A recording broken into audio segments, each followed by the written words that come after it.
Aziz yinemi ocağı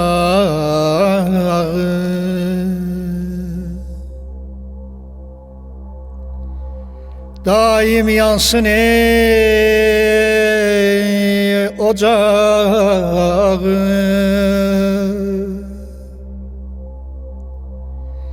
Cefa çek igid büyük,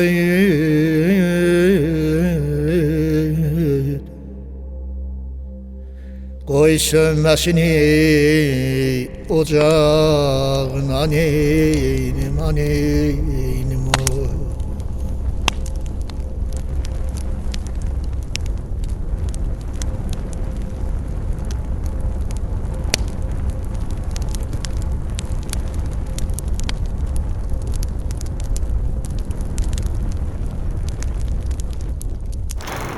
Salam, hörmətli tamaşaçılar, çoxdandır sizdən ayrılmışdıq. Yaşlı adamların, tamaşaçıların yəqin ki yadında olar. Keçən əsrin 90-cı illərində Azərbaycan televiziyasında belə bir veriliş gedirdi. Ocaq. Orada biz həmən verilişdə adət-ənənələrdən danışırdıq, folklorumuzdan danışırdıq, tariximizdən danışırdıq, mədəniyyətimizdən danışırdıq. Və kifayət qədər bizim tamaşaçılarımız ocağı gözləyirdilər. Onun senari müəllifi də, aparıcısı da mən idim, Zakir Abbas. Sonra illər keçdi, artıq bir qənimə keçdi. Biz Masallı rayon ziyalıları ilə Masallıdan olan və müxtəlif Respublikanın müxtəlif yerlərində yaşayıb fəaliyyət göstərən insanlarla belə bir qənaətə gəldik ki, həmin ocağı biz bərpa edək, Masallıda bir masallı ocağı çataq. Əlbəttə, bunun üçün müxtəlif fikirlər də var idi. Sonra biz rayon ziyalılarından olan, hamının tanıdığı, Respublikanın tanıdığı Vaqif Yusifli, Respublikanın ən tanınmış ədəbi tənqidçilərindən, tənqidçi işlədir, mən adətən bunu təhlilçi deyərdim, ədəbi təhlilçilərindən biri, bəlkə də birincisi olan Vaqif Yusifli ilə məsləhətləşdik, götür-qoy elədik. Biz sadəcə olaraq ədəbi mühitin, bugün masalda ədəbi mühitin yaranması üçün nə iş görməliyik? Məsələn, ən azı bu yaxınlarda buradakı Masallı Dövlət Regional Kollecində bir jurnal çap olundu, Gürşad. Mənim də zəhməti azdan çoxdan var burada. Yəni, vaxtım burada çap olunanların əksəriyyəti Masallından da özü artıq tanınmış yazarlardır, tənqidçilərdir, şairlərdir. Vaqif Yusifli Respublikamızın dediyimiz kimi aparıcı ədəbiyyatşünaslarındandır. Bir çox kitabların müəllifidir. Elə onun kitablarından burada Vaqif Yusifli, Azərbaycan qəzəli, Vaqif Yusifli ədəbi tənqidimizin Vaqifi. Artıq onun barəsində, onun fəaliyyəti barəsində kifayət qədər məlumat var. Başlayaq. Çox sağ olun. Ocaq verilişinə, yəni Masallıda olan ocaq verilişinə birinci məni dəvət eləmişsiniz. Ocaq sözü təbii ki, böyük mənada vətən sözünün ibtidasıdır. Ocaq, yurt, el, oba və böyük mənada vətən. Mənə elə bilirəm ki, bu ocaq heç vaxt öz ateşini deməli davam etdirəcək həmişə, heç vaxt sönməyəcək. Bu sizin çap etdirdiyiniz, baş redaktor olduğunuz Gürşad qəzetində də mənim... Jurnaldır. Bəli, jurnalında da... Ədəbi, bədii, publisistik jurnal. Mənim də orada ümumiyyətlə Masallı ədəbi mühiti haqqında böyük bir yazım var. Əlbəttə böyük sözünü yəni orada əhatə dairəsinə görə deyirəm ki, çalışmışam ki, Biraz təvəzzökarlıq edirəm. İndi oradan da elə böyük yazır. Çox qiymətli yazır. Ümumiyyətlə, Cənub bölgəsi, Masallı Cənub bölgəsinin bir hissəsidir. Cənub bölgəsində bu maddi sərvətlər var. Çay var, limon var, dənizdə balıq var, gözəl meşələr var, dağlar var. Amma təbii ki, bunun əsas sərvəti insanlardır. İnsanların içində də seçilən, fərqlənən, deməli, qəlbinin səsi ilə dünyaya yeni bir baxış ifadə edən sənət adamları var. 19-cu əsrdə Lənkəranda Fövcül Füsaha, yaxşı danışanların nitqi adlı ədəbi məclis olub. Həmin əsrdə Azərbaycanda bir 9-10 ədəbi məclis olub. Deməli, onlardan biri də məhz demək Fövcül Füsaha olub. Və təbii ki, orada Cənub bölgəsində yaşayan sənətkarların ədəbi yaradıcılığı əks olunurdu. Masallıdan da var orada. Sonra gəlir 20-ci əsr, 20-ci əsrin məhz 60-cı illərindən başlayaraq, deməli, həm Lənkəranda, həm də Masallıda ədəbi meydan genişlənir. Yəni, əvvəl bir regional çərçivədə idi bu. Səsi ancaq regionda eşidilirdi. Amma sonra yavaş-yavaş tədricən, deməli, bütün Azərbaycana yayılır. Konkret olaraq Masallı ədəbi mühiti. Allah rəhmət etsin Məmməd Kazımı. Burada radyo qovşağı var idi. Masallı radyo qovşağı. Onun redaktoru Məmməd Kazım idi. Bəli, yadımdadır. Mən, məsələn, sən də mən də 9, 10, 11-ci siniflərdə həmən yığıncaqlarda iştirak edirəm. Sonra kimlər gəlirdi? Əliağa Kürçaylı, Xəlil Rıza, Lənkərandan Şəkər Aslan, Vaqif Hüseynov və bizdən də çox gənc olan, onları siz daha yaxşı tanışsınız. Çünki bilavasitə sizin qələminizdən onlar keçiblər. Onlar barədə o dövrü təxminən 3-4 dəqiqə bu barədə danışaq və keçək bugünkü mühitə. Çox gözəl. Yəni, həmin dövrdə 60-cı illərdən başlayaraq Masallıda ədəbi mühit canlanmağa başladı. Bunun da əsas səbəbi bu idi ki, gec-tez o istedadlar üzə çıxmalı idi. Amma istedadların üzə çıxması üçün bir lider lazım idi ki, bu da deməli 60-cı illərin ortalarından başlayaraq rayon çağırış qəsdi oldu. Bu rayon çağırış qəsdinin də baş redaktoru tanınmış şair Vaqif Hüseynov idi. Əslən Lənkəranlıdır, amma Masallıda bir xeyli yaşadı. Və çağırış qəzetində deməli bir ədəbi məclis, dərnək təşkil olunmuşdu. Mən də deməli orada faal iştirak eləyirdim. Kimlər gəlirdi ora? Gəlirdi ora, təbii ki, mən o Məmməd Kazımı, Azad Talışoğlunu, bunlar deməli Masallıdan çıxan və Respublika mətbuatında ilk sözünü deyən adamlardır ki, onların kitabları çap olunurdu. Onlar Azərbaycan Yazıçılar Birliyinin, o zaman SSR Yazıçılar Birliyi idi, üzvləri idi. Məmməd Kazım sonralar tanınmış bir şair kimi. Azad Talışoğlu cəbhədə olmuşdu. İlk şeirlərini, ilk şeir kitabları çıxdı. Vaqif müəllim, üzr istəyirəm bir dəqiqə.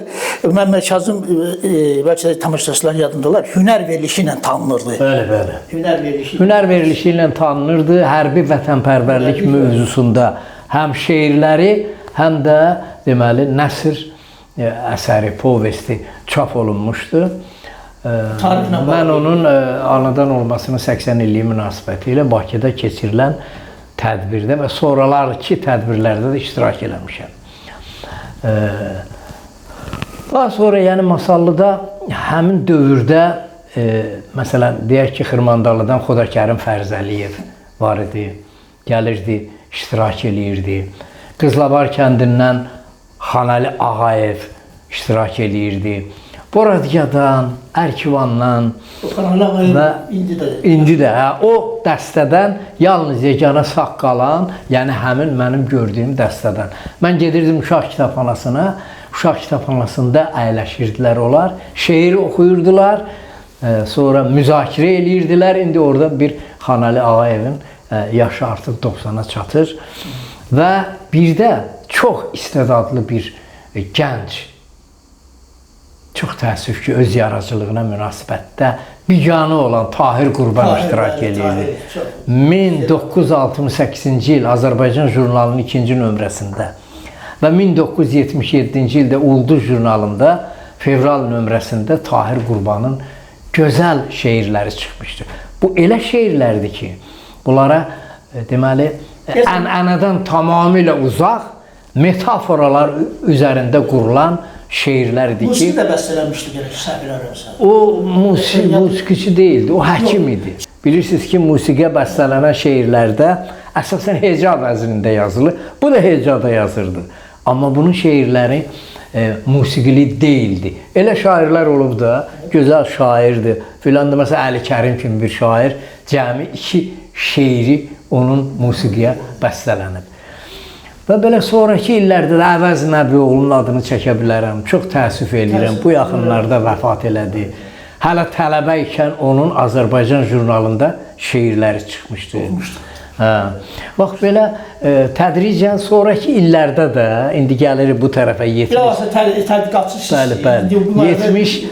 70-80-ci illərə gəlirik. Təbii ki, o nəslin davamçıları, birinci nəslin davamçıları olan yeni bir nəsil meydana çıxdı. 80-ci illərdə təvazökarlıqdan uzaq Vaqif Yusifli, Rahid Xəlilov, Cavanşir Yusifli, Zakir Abbas, ondan sonra daha kimlər, Rəsmiyə Sabir, deməli, bir çox başqalarının da adını çəkib deyə bilərəm. Arif Fərzəli. Bəli, Arif Fərzəli həmçinin və bu yaxında 70 yaşını qeyd elədi. Yəni artıq mən Masallı ədəbi mühiti deyəndə həm Masallıda yaşayanların, həm də Masallıdan kənarda, yəni Masallını təmsil eləyənləri nəzərdə tuturam.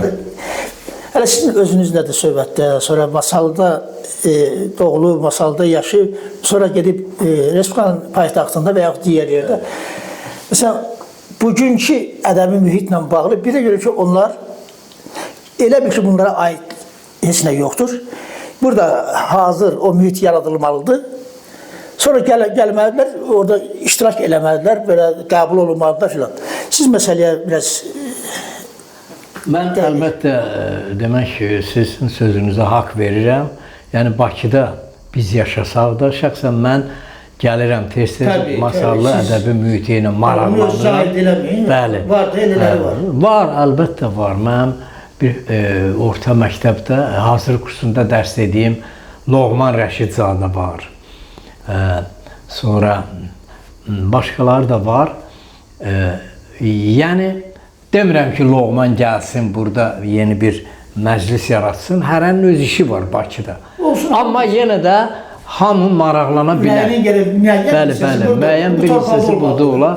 Və sən Daməd Salmanoğlu var, Oncaqala kəndindən, Rəsmiyə Sabir var, Ərkivanlıdır, deməli, professordur. İlkin, Şərafəddin İlkin, gözəl şair, gözəl doğrudan.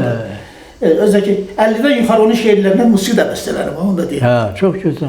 Yəni Masallıdan kənarda olsalar da mən elə bilirəm ki, bu adamların ürəyi Masallıda döyünür. Amma o döyüntünü hamının eşitməsi lazımdır. Hamının eşitməsi lazımdır. Demək, indi hazırki dövrdə, indiki dövrdə, yəni müstəqillikdən üzü bu yana 21-ci əsrin ilk 2-10 illiyində deməli masallıda da təbii ki, ədəbi mühit var. Düzdür, əvvəlki kimi, yəni 60-70-ci illərdəki kimi olmasa da, hər halda bunların da səsi gedib çatır. Mən yadımdan çıxdı, Novruz Xoşbəxtin adını çəkmədim. Qəni Bəxtəvərin adını çəkmədim. Bunlar, yəni masallıda Süleyman Əlisa Bakıdadır, gözəl şairdir. Bir neçə şeirlər kitabı çıxıb, onun haqqında yazılar da var. Ola bilər Nurəddin Ədiloğlunu mən göstərə bilərəm. Nəsr əsərləri çapdan çıxıb. Yəni, xeyli adlar çəkə bilərəm. Ancaq masallı ədəbi mühitini mən deyirəm ki, həmin 60, 70, 80-ci illərə nisbətən bir qədər sönük sözünü də demirəm, bir qədər belə səviyyə aşağı enib. Amma bunu qaldırmaq lazımdır. Bunu qaldırmaq lazımdır. Düzdür, bir ədəbi məclis var idi burada, deməli, Boradiyatda təşkil olunmuşdu. Rafiq Məmmədov deyəsən təşkil eləmişdi. Lazımdır ki, bunu qaldıraq. Və bunu qaldırmaq üçün də nə lazımdır? Bunu qaldırmaq üçün ilk növbədə mətbuat. Bax, indi bu Gürşad jurnalı mənə elə gəlir ki, həmin o səviyyəni yuxarı qaldıra bilər. Yəni, burada masallıda yaşayan, masallı ədəbi mühitinə daxil olan şairlərin, nasirlərin yazıları burada çap olmaq. Vaqifəsinin sözün qüvvəti. Burada demək, masallı regional kolleci var. Dövlət olmuşam orada. Rövşən Qurbanov, gənc alim, çox işgüzar bir alimdir. Onunla mən tanış deyildim, amma dedilər ki, Rövşən müəllim sizinlə görüşmək istəyir, gəldim. Gördüm, gözəl fikirləri var. Çox gözəl fikirləri var. Və mən də öz fikirlərimi qatdım onun fikirlərinə və qərara gəldik ki, belə bir Gürşad jurnalı buraxılsın. Siz adını çəkdiyiniz yazarlar ki vardı. Burada var yazıları. Mən bir şey qeyd etmək istəyirəm, sizin sözün qüvvəti. Mesela burada bir bölümə ayrılıb tələbələrin yaradıcılığı. Yəni orada əsasən belə orta məktəbi qurtarıb, kollecdə təhsil alan tələbələrdir.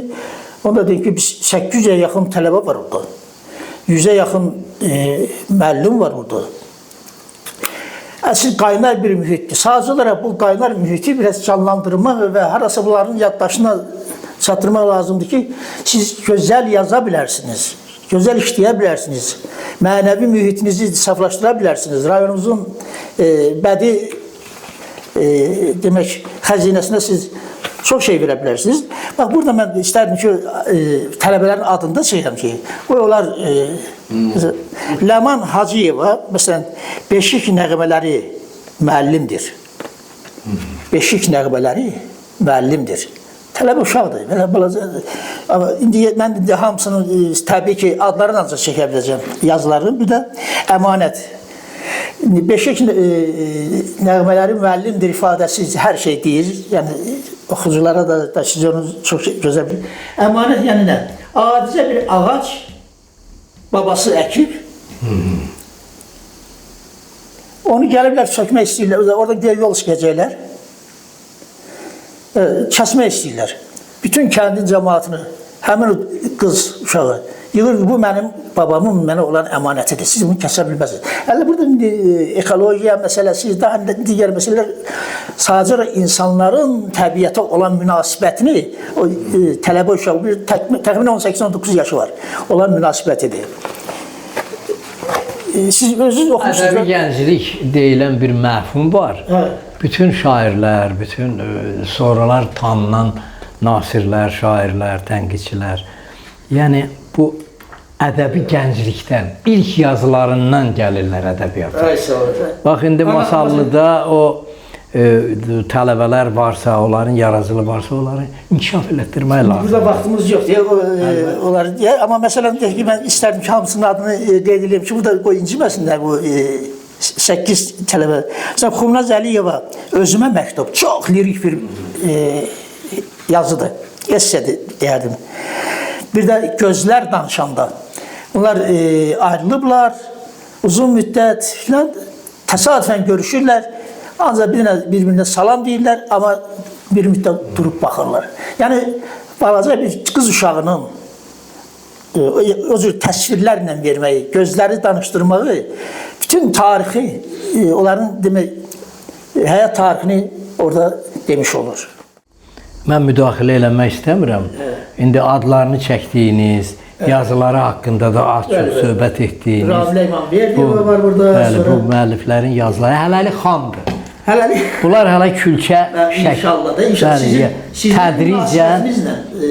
tədricən, bəlkə bu adlarını çəkdirənlərdən biri hardasa bir 10 ildən sonra Azərbaycan ədəbiyyatında şeiri ilə, hekayəsi ilə peyda ola və ədəbi prosesdə də bu özünü göstərər. Yəni, mən yaxşı tanıyıram, Süleyman Əlisanın da vaxtilə Çağırış qəzetinə şeirlər göndərirdi. Mən onda o qəzetdə İctimai Əsasların Ədəbiyyat İncəsənət şöbəsi müdiri idim və onun da ilk yazıları təxminən belə külçə halında idi. Hələ tam formalaşmamışdı.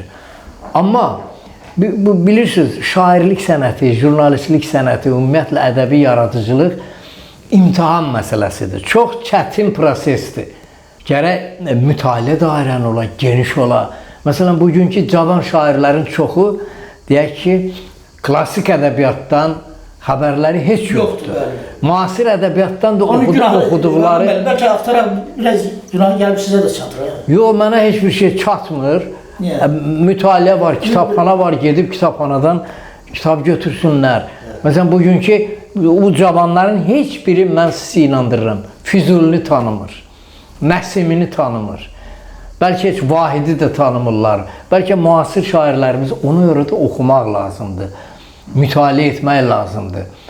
Özümü tərifləmirəm. Mən birinci kursdan 1967-ci ildən ta institut qutarana qədər, elə indinin özündə də mənim bir iş yerim var, bir də Axundov kitabxanası.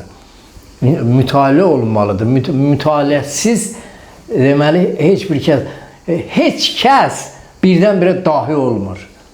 Heç kəs birdən-birə dahi olmur. Évariste Galois vardı, fransız riyaziyyatçısı. O bütün riyaziyyatı ancaq 22 yaşında vəfat elədi. 22 yaşında.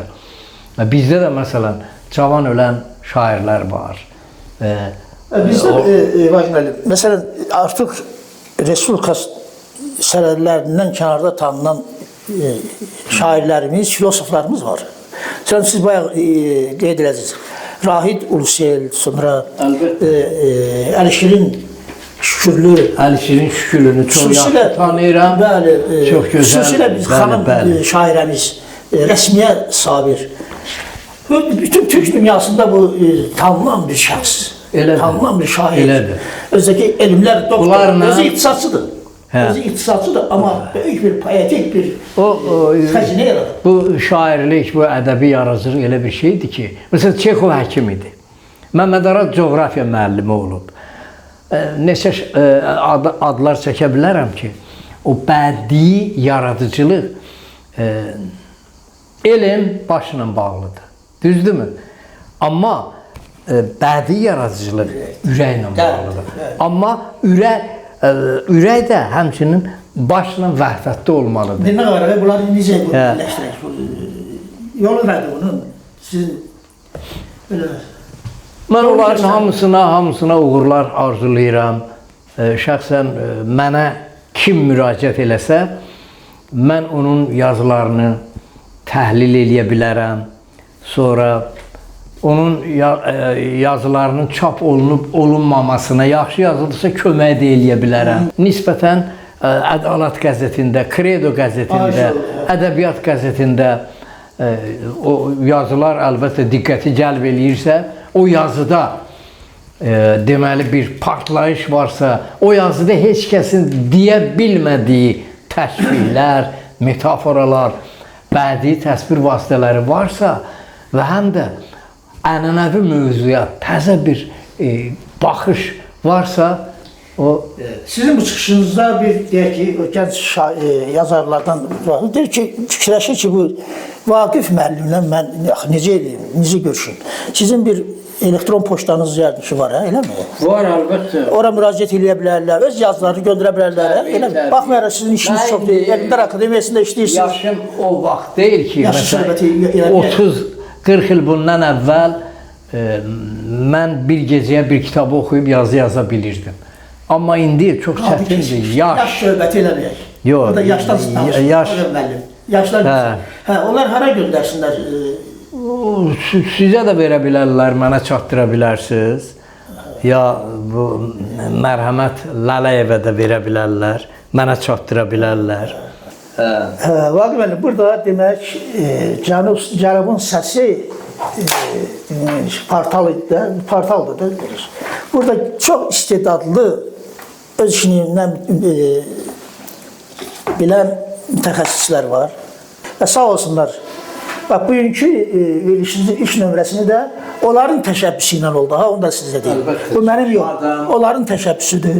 Sağ olsunlar ki, onlar da istəyirlər ki, masallıqda ədəbi mühit bu günləri canlansın. Elədir. Mən bütün verilişlərdə harda çıxış eləyirəmsə, görmüsünüz də Anar müəllimin verilişində, sonra məclis ünüs verilişlərində çox çıxış eləmişəm. Hər zaman verilişin axırında, istər Natəvan klubunda da olsun, xəstəlikdirmi deyim, ya nədir, Füzulidən misralar deməmiş. Məmnuniyyətlə işləyir. Və eşq, məhəbbət, sevgi, yəni bütün dünya poeziyasında Füzuli bir nömrəli eşq şairidir. Deyir ki, məhəbbət ləzzətindən bixəbərdir zahidi qafil, Füzuli eşq zövqün, zövq-i eşqi var olandan sor. Və yaxud deyir ki, əzəl katibləri üşşaq bəxtin qarə yazmışlar. Yəni Allahın yanında onun deməli katibləri olub. Bu katiblər dünyada doğulan bütün insanların bəxtini yazmışlar. Aşıqların bəxtinə qara yazmışlar. Könüldə min qəmin vardır ki, pünhan eyləmək olmaz. Bu həm bir qəmdir ki, el tənindən əfqan eyləmək olmaz. Məsələn, mən deyirsiniz ki, tənqidçiyəm, ədəbiyyatşünasam. Mən klassik ədəbiyyatı sevmədən, klassik ədəbiyyatı oxumadan, onu içərimə doldurmadan mən özümü tənqidçi hesab eləmirəm. Molla Nəsrəddin jurnalının baş redaktoru Cəlil Məmmədquluzadə bir məqaləsində yazmışdı ki, baxın Molla Nəsrəddin hər nömrəsinə, görərsiniz ki, orada Füzulidən bir dad, bir duz var. Mən də o şeir kitablarını oxuyanda, eləyəndə məhz Füzulidən bir dad. Qəribə bir siz görkəm alırsınız. Füzulinin şeirlərini deyəndə coşursunuz belə. Başqa köçürsünüz o arada. Biz Allahdan qorxmalıyıq, yoxsa Allahı sevməliyik? Sevməliyik. Klassik ədəbiyyatda din, ilahi, ey ki yoxdan bu cahanı var edən pərverdigar, yeri qaim, göyləri dəvvar edən pərverdigar. Xətainin qəsidəsi də axıra qədər deyə bilərdim. Mən ümumiyyətlə bu ocağa ocağa hər kəs gəlirsə, ocaqçı olur. Mən də bu ocağı yandıranlardan biri oldumsa... İlk yandıranlardan birisi. Müşfiqin gözəl şeirləri var. Oxuyurlar, eləyirlər. Amma bu adam ömründə tək bircə dənə qəzəl yazıb. Amma görün necədir. Mehribanım, bağı eşqin, ey müəttər su səni. Qoyma öpsün gizlicə hər bülbülü bədxu səni. Mən sənin bir rəhmdil səyyadınam. Gəl qoynuma, gəl öpüm, gəl oxşayım, ey nazənin ahu səni.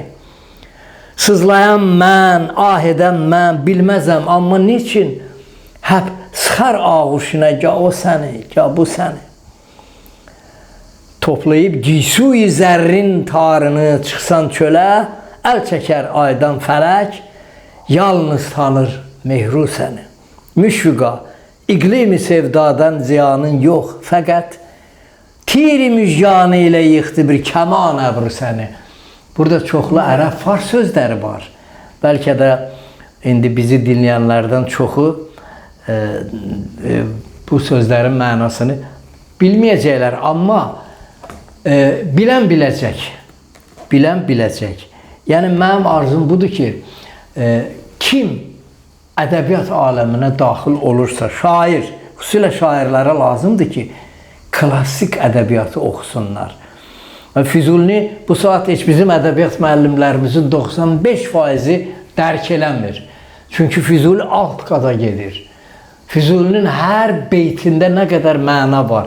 Yəni o mənaları başa düşən deməli oxucu, o ədəbiyyat adamı şübhəsiz ki, böyük bir sərvət əldə eləmiş olar. Klassik ədəbiyyatsız müasir ədəbiyyatda yoxdur. Bu ənənədir, körpüdür, bu körpü. Zəlimxan Yaqub gözəl qoşmalar yazır, amma eyni zamanda o Abbas Farqanlıya, Sarı Aşığa bağlıdır. Bizim Əliağa Vahid bağlıdır Seyid Əzimə, Füzuliyə.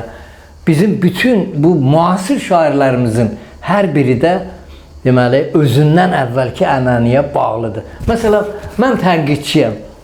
Belinskini oxumadan, Dobralübovu oxumadan, sonra Azərbaycan ədəbi tənqidində Məmməd Arifi, Məmməd Cəfəri, Yaşar Qarayevi, Asif Əfəndiyevi oxumadan mən necə tənqidçi ola bilərdim?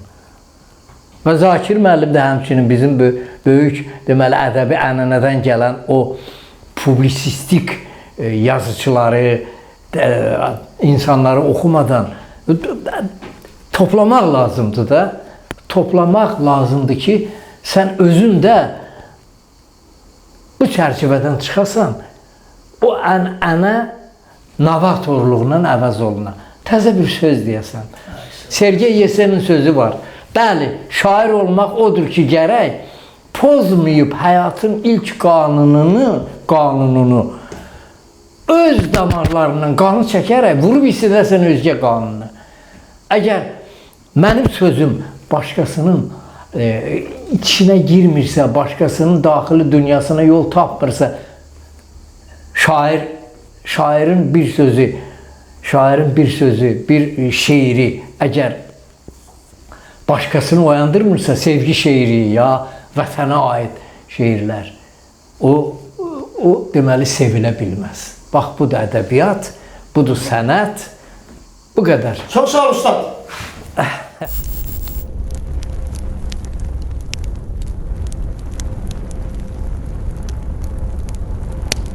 Hə, cəfa çək, igid böyüt, qoy sönməsin ocağın. Yaradana şükür, ocağımızın alovu səngisə də qoru istisi qalır. Tarix boyu yanar ocağımızı söndürməyə əl uzadanlar çox olub. Amma haqqın qarşısında tab gətirə bilməyiblər. İgidlərimiz düşmənə ilahi haqqı anlada biliblər. Zorun baş qaldırdığı dünyada həqiqət əzab çəkər. Haqqın tərəfində olanlar qələbə çalanda insanlıq bayram edər. Ölümü təbəssümlə qarşılayan millətin çatdığı ocağı fəna küləkləri söndürə bilməz.